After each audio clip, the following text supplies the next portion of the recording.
Have you ever shot a bow and arrow? It's pretty hard, isn't it? Not a compound bow, but a legit longbow or recurve bow with a 60-pound draw. The bow has been misconstrued by modern media, video games, and literature. Other than a few instances, well, you know what? Let's get into it. Roll the intro.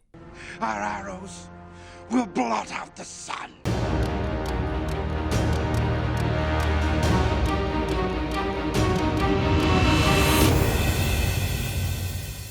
One of the most revolutionary weapons to ever be created was the crossbow. Most people fall under the false assumption that crossbows were a medieval invention.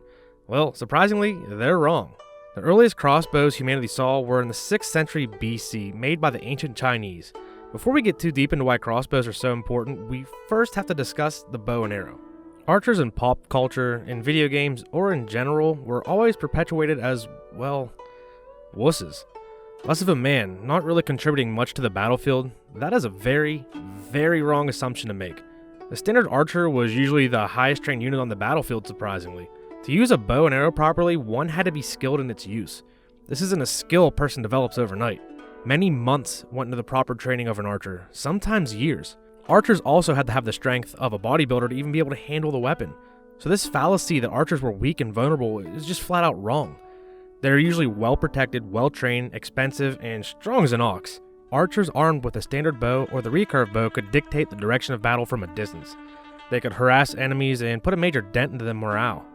The downfall to the archer, though, was something we just talked about: the training and skill required for them to be an effective combatant in the field of battle. Replenishing the ranks of archers wasn't something that just happened overnight, and it would actually slow the advancement of armies if none were available, or they just have to continue on without archer support. Well, that's where the crossbow changes the dynamic. I'm sure you all know what a crossbow looks like, but what it did for militaries around the world was a game changer. No longer did you have to stick a needle in your butt every day and drink 15 raw eggs. No longer did you have to get up every day for archery school. Honestly though, the crossbow took basically no training. The user didn't have to be that strong, and granted, it might have been more expensive to produce, but it more than paid for itself with lower upkeep costs and lower training costs, and a lot faster turnout rate. All the users had to do was point and shoot. China just didn't invent the first crossbow, they revolutionized it. The first crossbows were very crude and prone to failure.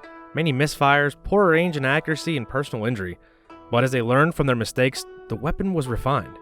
It became more ergonomical and easier to use. Han Dynasty writings from the 2nd century BC attribute the success of many battles to the mass use of crossbow volleys, raining death from the sky with precision shots. Crossbows were put into mass production and became a staple in the ancient Chinese war machine. As the crossbow technology progressed, they even designed a crossbow that could load a cartridge sort of like a modern-day rifle magazine to allow a higher rate of fire.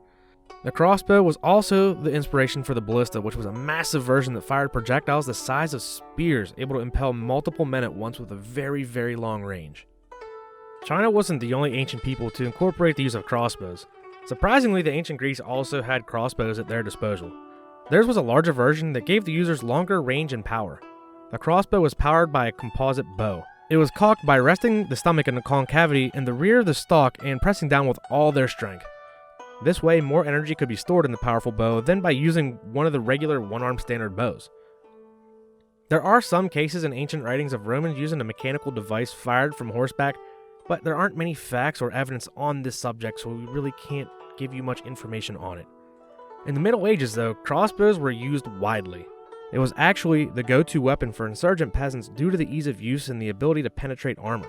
Crossbows in the Middle Ages were one of the few long-range weapons that actually posed a threat to mounted knights. Formations of pikemen were fused with crossbowmen due to the ability of crossbow bolts to actually penetrate armor.